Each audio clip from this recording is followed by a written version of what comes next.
Seja bem-vindo ao canal Ensinar com Dedicação.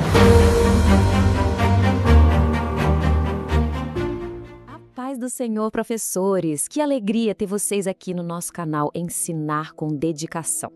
Hoje a gente vai mergulhar juntos num tema que é, fundamental: a paternidade divina.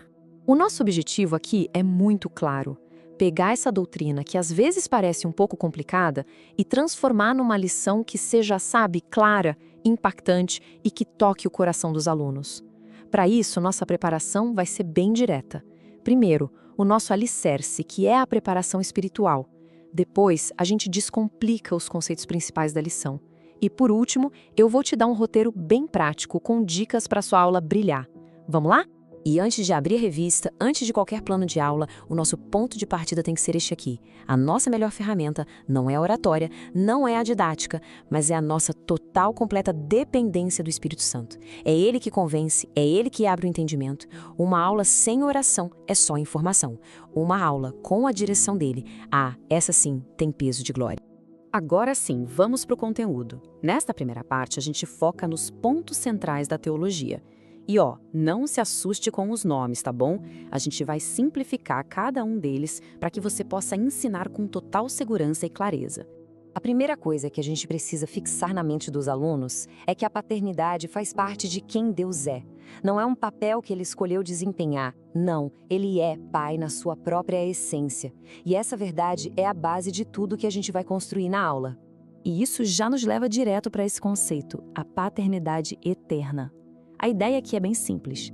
A paternidade de Deus não teve um começo. Ele não se tornou pai quando criou Adão ou quando Jesus nasceu em Belém. Não. Desde toda a eternidade, ele já era pai em relação ao filho. Sempre foi.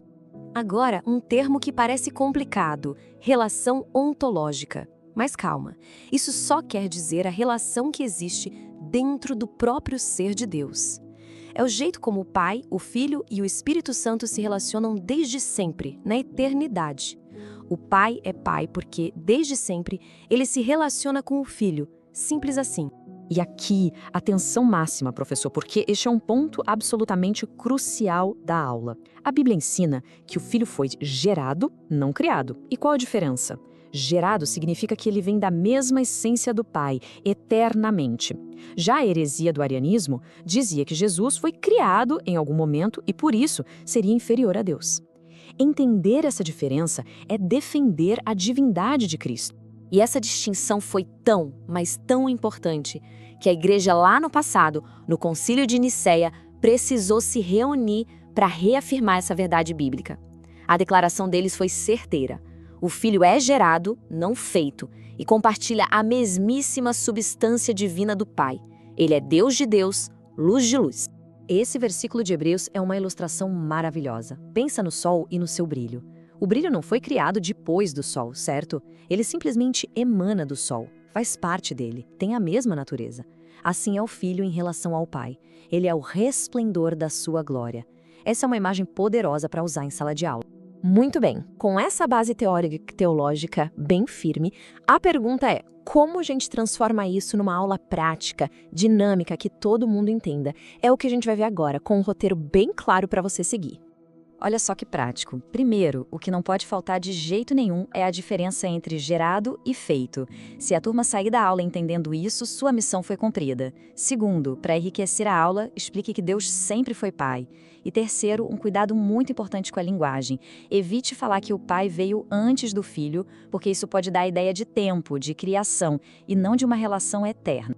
Com a aula toda estruturada, como é que a gente mantém a turma de adultos atenta e participando? Separei aqui algumas dicas pedagógicas bem rápidas e que funcionam, viu? Para começar, que tal uma pergunta do tipo: quando a gente pensa em Deus como pai, qual é a primeira imagem que vem à nossa mente? Isso já abre a discussão. Use a analogia de um pai e um filho aqui na Terra, mas sempre com cuidado, explicando que é só uma ilustração. Peça para pessoas diferentes lerem os versículos em voz alta, isso muda o ritmo.